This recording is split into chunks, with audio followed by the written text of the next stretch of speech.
Deputy Prime Minister and Minister of Defense Richard Marles, and the United Kingdom Secretary of State for Defense Grant Shapps. Each of the ministers will deliver opening remarks, and then we'll have time to take a few questions. Please note that I will moderate those questions and call on journalists. With that, Secretary Austin, the floor is yours, sir. Thanks, Patrick. Good afternoon, everyone. Let me start by thanking Deputy Prime Minister Marles and Secretary Shapps for coming to California for our second AUKUS Defense Ministerial meeting. And it was definitely worth the trip. We had a very productive and wide-ranging session, and today just underscore that AUKUS is a once-in-a-generation opportunity that will promote peace and security throughout the Indo-Pacific. The Department remains deeply focused on the Indo-Pacific, and AUKUS underscores that fact. For more than 2 years, our defense forces, industries, and scientific communities have led this historic endeavor. In March, our three democracies boldly launched the optimal pathway for Australia to acquire conventionally armed, nuclear-powered submarines. And today we highlighted the important progress that we've made to see that plan through. I'm very proud of the sailors from our three countries who are seamlessly training together across our trilateral partnership. This year, 6 officers from the Royal Australian Navy graduated from U.S. Nuclear Power School, and more are on track to graduate in early 2024. Now, these proud officers and sailors will be the first to operate Australia's conventionally armed nuclear-powered submarines. As part of the optimal pathway, we're also working to increase the frequency of U.S. SSN port visits to Australia. This directly supports President Biden's commitment to ensure that Australia acquires this new submarine capability at the earliest possible date while meeting the highest standard of nuclear non-proliferation. The ministers and I also reviewed our major accomplishments within the crucial second pillar of AUKUS. And through Pillar 2, we have leveraged our respective defense innovation and industry sectors to develop and deliver advanced capabilities so that our warfighters can hear, see, and act with decisive advantage. We're innovating with cutting-edge tech in several areas, including artificial intelligence, electronic warfare, and quantum technologies. And by implementing strong standards of technology protection, we are reducing barriers to sharing information and technology. And we're streamlining our processes to deliver these capabilities and lead our partnership forward for the next generation. Today, we endorse several new efforts under Pillar 2 of AUKUS. Let me highlight 2 of these efforts. The first is a maritime autonomous experimentation and exercise series. Beginning next year, our 3 countries will conduct a series of integrated trilateral experiments and exercises. And they will enhance capability development, improve our interoperability, and rapidly accelerate the sophistication and scale of autonomous maritime systems that we can deploy and operate together. The second is an AUKUS Innovation Challenge Series. That will mean that companies from across our 3 countries can compete for a common innovation challenge prize that will help our warfighters improve interoperability, gain decision advantage, and strengthen our deterrence. Now, these challenges will begin in early 2024 with a prize challenge focusing on electronic warfare. Again and again, AUKUS proves that we are stronger together. And every day we move closer to our shared vision of a free and open Indo-Pacific. So, Deputy Prime Minister Marles and Secretary Shapps, I'm truly grateful for your leadership and your friendship and for everything that you're doing for our shared security. And I look forward to strengthening our partnership even further into building a more secure future together. Richard? Well, thank you, Lloyd. Thank you for hosting us here today, and it is great to see you, and it is great to see you, Grant, here in California. And we have had a very productive day in this trilateral AUKUS Defence Ministers meeting. And as we reflect today on what has happened in the last 12 months since we met as a group in Washington, D.C. in December of last year, it has been a truly momentous year where there has been an enormous amount of progress, particularly in respect of Australia acquiring a nuclear-powered submarine capability with the help of the United States and the United Kingdom under Pillar 1 of AUKUS. In March of this year, we saw the announcement of the pathway by which this would be achieved, which was a breakthrough moment in terms of Australia's defence capability. And since then, we've seen the standing up of the Australian Submarine Agency. We have seen the commencement of infrastructure work. We have seen Australians undertake training, both submariners and defence industry workers, here in the United States, as Lloyd mentioned, at the Nuclear Power School, but also in the United Kingdom. We have seen, importantly, the legislative work proceed to enable this to happen in both of our countries. We've seen the frequency, as we promised back in March, of visits of the United States nuclear-powered submarines happen to Australia. Indeed, in the last 12 months, we've seen the USS Mississippi, the USS Asheville, and the USS North Carolina visit our country. And we look forward in the future to seeing more of those visits, including visits of Astute-class submarines from the United Kingdom. But as we reflect on that year past, we are also making very important announcements today about the future in respect of Pillar 1. Next year, we'll see the most significant maintenance occur in Australia of a United States nuclear-powered submarine, which we plan to happen in the third quarter of next year, which will crystallise the development that needs to be occurring in terms of both infrastructure and skills within our workforce and our submariner base. So we are really pleased about the progress in respect of all of that, and it is an enormous amount of work which has occurred over the course of the last 12 months. But significantly in terms of today's meeting, it is actually Pillar 2 which has taken centre stage. And indeed, I think today's meeting will be regarded as a critical moment in the history of Pillar 2 of AUKUS, and that is the sharing and development of advanced technologies between our three countries. We're putting in place the architecture which will enable that to happen through the International Joint Requirement Oversight Council, which will give a joint capacity to look at the technologies with which we are pursuing.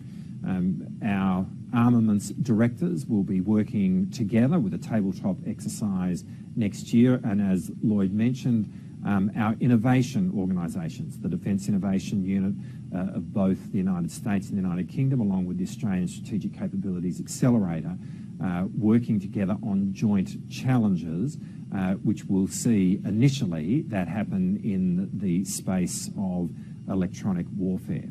And again, the legislative environment which is being worked on in our countries is creating a seamless defence industrial base between the United States, Australia and the United Kingdom, which is so essential to seeing AUKUS Pillar 2 become operational. But in terms of that architecture, today we are backing it up with practical first steps where specific technologies are being worked on. And we are announcing a significant number of those today, which include work on quantum clock, which includes the deep space advanced radar capability in our three countries, and includes resilient artificial intelligence, which in turn will give rise to resilient precision targeting. All of these are practical steps forward which come on the back of an architecture which has been established today in relation to Pillar 2. And I think when we look back at the significance of today's meeting, we will see this as the critical meeting which was a watershed in the progress of Pillar 2 of AUKUS. Across all of our work, Pillar 1 and Pillar 2, across the friendships that exist between the three of us personally, what is really clear is that AUKUS represents a powerful combination of countries working together, which is sending a really important message to the world. I think all of us have remarked on the fact that together, when we are meeting, when we are discussing these technologies, when we are taking these steps down the path, each of our countries is much stronger. Thank you very much, Lloyd, Richard. It's 80 years since the US Navy shot down an enemy dive bomber off Cape Hunter on the south coast of Guadalcanal. Nothing particularly unusual. It was the Second World War going on at the time. But what was remarkable about that particular Navy destroy was that the fighter, the actual missile that hit it without a direct hit. It missed, in effect. So this was actually a piece of fatal artillery that had destroyed that particular item, but the shell itself was revolutionary because the 15-centimeter fuse was capable of detonating when it was close to the target. So in a sense, it missed, but it also hit. The tiny proximity fuse not only helped win that particular battle, but it also helped turn the tide of the war. And this miniature miracle was only possible because of a different type of fusion, and that was, you guessed it, between Australia, the UK, and the United States. And it was actually developed by a brilliant Australian scientist called William Buteman, who was in London developing it, and the fuse was then transferred to the United States, where it turned into this tremendous game changer. Today, in a much more dangerous world, with Russia waging war in Ukraine, with Hamas wreaking havoc in the Middle East, China undermining the freedom of navigation in the Indo-Pacific, we've never had a greater need for more innovation, to be more pioneering. Which is why, over the past 2 years, AUKUS has been fusing together our transnational brain power. And here at the Defence Innovation Unit, we've discussed the results, a raft of game-changing new AUKUS projects. Together, our nations will be launching and recovering undersea vehicles from torpedo tubes on current submarines. We'll be enabling us to deliver more sophisticated strike intelligence, surveillance, and reconnaissance. We'll be using quantum technologies, just mentioned, to support global positioning, enhancing the ability of our undersea capabilities, including on our future SSN AUKUS submarines, so they can stay silent and undetected. And sharing in not only all of this, not only with multiple undersea systems, but with our P-8A maritime patrol aircraft, strengthening our capacity to zero in on potential dangers. And I think the inventor of that artillery shell, Dr. Buteman, would have been proud of what we've been talking about today. The man they dubbed at the time Mr. Searchlight Radar would have certainly appreciated another landmark agreement that we are signing today, because in the coming years, our nations will be creating a global radar network, bringing together 3 ground-based stations, one in each of our countries. Radars more sensitive, more accurate, more powerful and agile than anything that has gone before, giving us the ability to see beyond the clouds and to detect, identify, and track in space up to 22,000 miles away. Operational by 2029, that's this new initiative alongside AUKUS will not just help us to protect our communications and our navigation satellites from deadly threats of tomorrow, but will boost all 3 of our economies. Back in 1943, our brightest minds proved that geography was in fact no barrier to our innovation, as long as our values and our ingenuity was in close proximity. And 80 years on, inspired by the creators of that miraculous invention, our alliance is once again fusing our intelligence together, sparking new capabilities from sea to space and igniting the ideas that will change the course of our history. So, Lloyd, Richard, that's why I've enjoyed our conversation so much this afternoon. We said we were going to ensure that Pillar 2 was meaningful, that it would change the way that we work together, and today we've set that course. I'm delighted to be working with you both. Thank you. Thank you very much, gentlemen. Our first question will go to Associated Press, Alita Baldor. Hi, thank you. Lolita Baldor with the Associated Press. To the two ministers, you've both talked a bit about the various types of technology that you agreed on today, the radars, the deep space improvements, and we also heard about the sonobuoys. Can you tell us what specifically your countries are looking at in terms of what you think one of the top priorities is for improving your military capabilities through this? What would be something that you were really hoping to key in on? What aspect of it? And Mr. Secretary, for you, if you want to answer that question also, but a separate question for you. Today, as you know, the truce in Israel ended. Israel, do you believe Israel has been taking the American warnings about civilian casualties seriously? Are you concerned that even hours after the truce ended, there were about 175 deaths already in Gaza? Do you want to I'll start? start, Yeah, Lita, if you want me to lead with that question on Israel. Just want to remind all of us how this started. October 7th, Hamas launched a very brutal attack into Israel, took the lives of over 1,200 Israelis, took over 200 hostages, which included small children and Holocaust survivors. And so we have said a number of times that we will continue to support Israel's right to defend itself. Now, I'll let Israel speak for their own operations. What I will tell you, Lita, is that, you know, I talk to Minister Gallant on a near daily basis, as you know. And each time I talk to him, I remind him of the necessity to make sure that they are protecting innocent civilians and creating pathways and corridors for civilians to move out of the battle space. And they need to make sure that they're doing things to ensure civilian safety. So that conversation is ongoing on a near daily basis.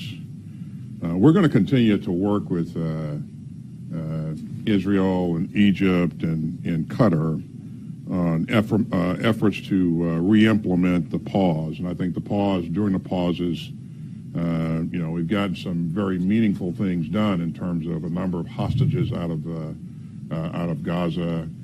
Plus, we've been able to introduce a meaningful amount of humanitarian assistance.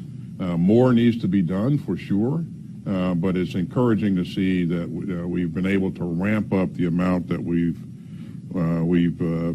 moved into Gaza. One of the conditions for the pauses to continue, an Israeli condition, was that Hamas be able to provide at least 10 hostages for release each day. And they've, at this point, failed to produce names or hostages for, upcoming days. And I would also remind you that we've seen things like a brutal terrorist attack recently on the part of Hamas in Jerusalem. So Hamas has violated the very conditions that they agreed to. So again, this remains dynamic. We'll continue to do everything we can to emphasize to the Israelis the necessity to operate within a law of war, but also protect civilians in the battle space. Well, perhaps in answer to the first part of the question, Australia is an island nation which is geographically relatively distant from other parts of the world, and so our needs lie in maritime capabilities, but longer range capabilities, capabilities which enable us to project. And so having strike capabilities are really important. And when you look at something like resilient precision targeting, which forms part of the announcements today, that is critically important. When you look at the maritime autonomy measures that are contained in the announcements today, that's hugely beneficial for a country like Australia. I think the third area which is covered by the specific technologies which have been described in the announcements is decision advantage. Decision advantage in terms of the time it takes to make a decision in the battle space, but also the fidelity of information that is there for the decision maker. That's obviously critically important to any defence force as it is to ours. So when we look at the technologies that we are working on as three countries, they are highly relevant to the specific needs of the Australian Defence Force. And to the same question about which element of it, of course, we've had nuclear subs running for nearly 6 decades under the sea in the United Kingdom, nuclear armed as well. So here are two things which are exciting. Well, there's a huge number to go after. Artificial intelligence and autonomy, cyber, electronic warfare, hypersonic, counter-hypersonic capabilities, quantum technology, undersea warfare, to name but a few. There are 11. The simple answer to your question is it's hard to know which of those will end up being the most relevant, partly because you can't see the future, but partly, and I was reflecting on our meeting, given that Kissinger has just passed away, he once remarked no country can act wisely simultaneously in every part of the world at every moment in time. And I was saying in our meeting, that's why 3 wise heads put together are surely better than one. I'm excited about all of these developments, but I can't tell you which one in the long run I should be most excited about today. That is the purpose of working together. Thank you. Our next question will go to Channel 9 News, Australia, Jonathan Kearsley. Secretaries, Minister, Deputy Prime Minister, thanks very much for your time today. I wanted to go to initially China's recent aggression in the Pacific. We've seen sonar attacks on Australian Navy divers. We've seen the Chinese Coast Guard vessels ramming into Philippine Navy vessels. Are these the types of issues, firstly, that need to be raised directly with leaders of them? Has it increased your need for urgency in formulating the AUKUS agreements, particularly around some of these aspects, and increasing the urgency in bringing that partnership together a lot faster? And finally, if I may, AUKUS is an agreement that is designed to last. You described it as generations. Donald Trump is running for president of the United States. He's a man notorious for walking America away from key international agreements and has expressed his desire on a number of aspects around that. How concerned are you that AUKUS could be sunk if there's a change in American leadership?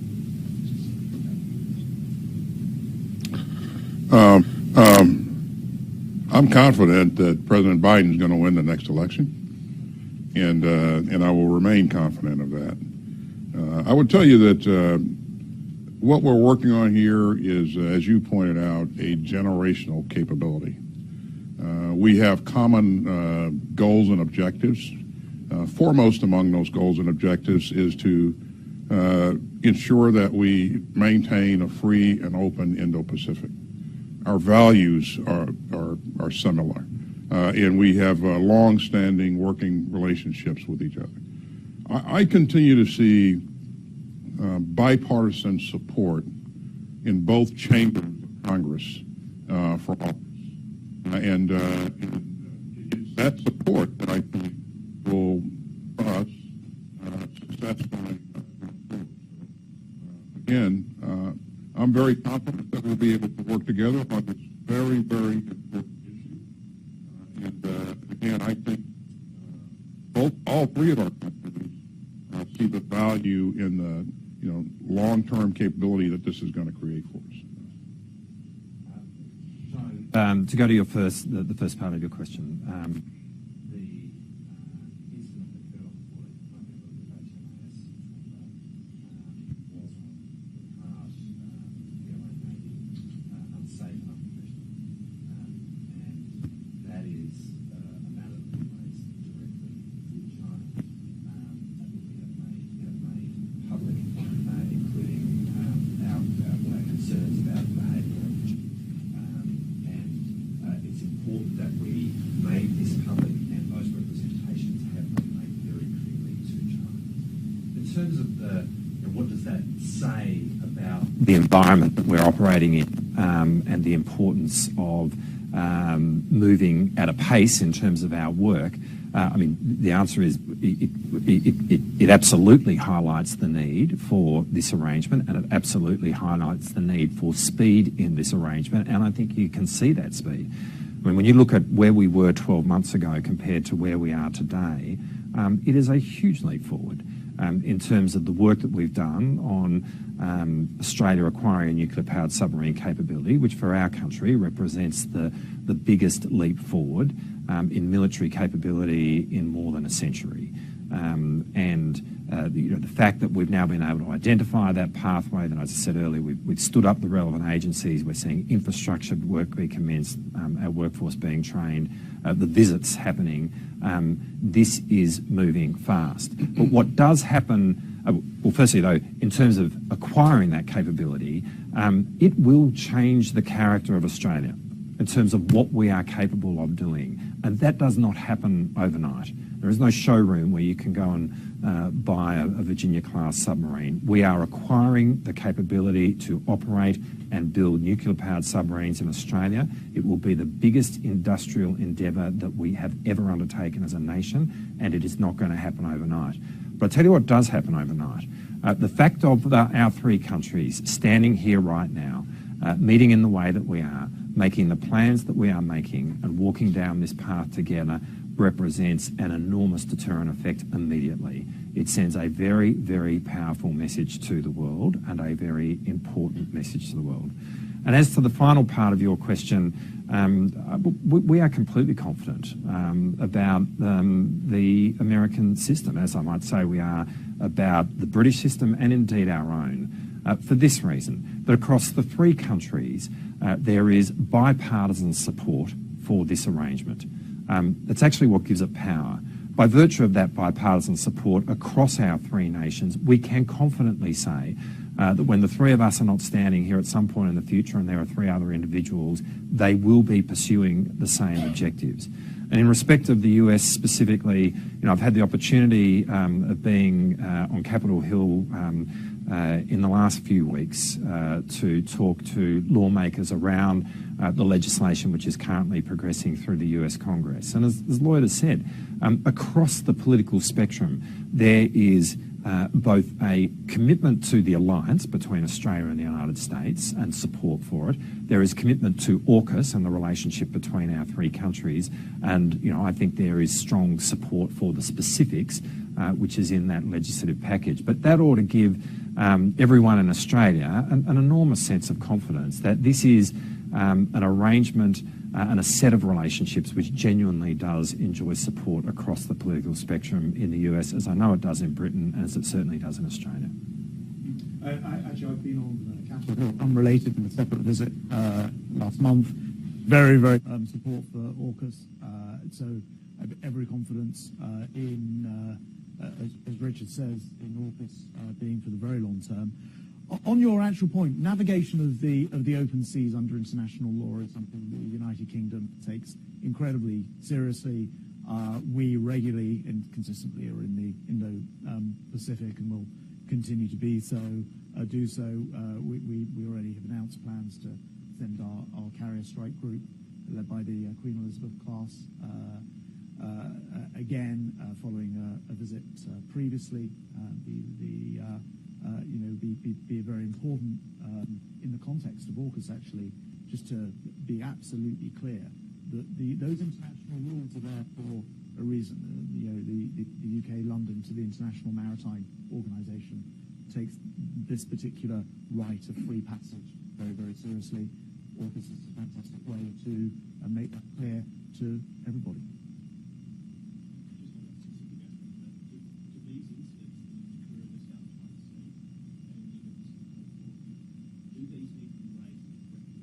Yeah, and actually there are always diplomatic processes to do that, because same in the air in other circumstances with Russia, for example. So these issues are always raised. There's a professional way to behave and act in the air, in the sea, and when countries breach those professional. I mean, it's a matter of professional pride for most navies, for one thing, and we absolutely call them out on it. But no one should be under the impression that any of us are prepared to be kind of bullied out of waters which are clearly international waters for all to sail under international law. Thank you very much, gentlemen. Our final question will go to NBC News, Robert Handa.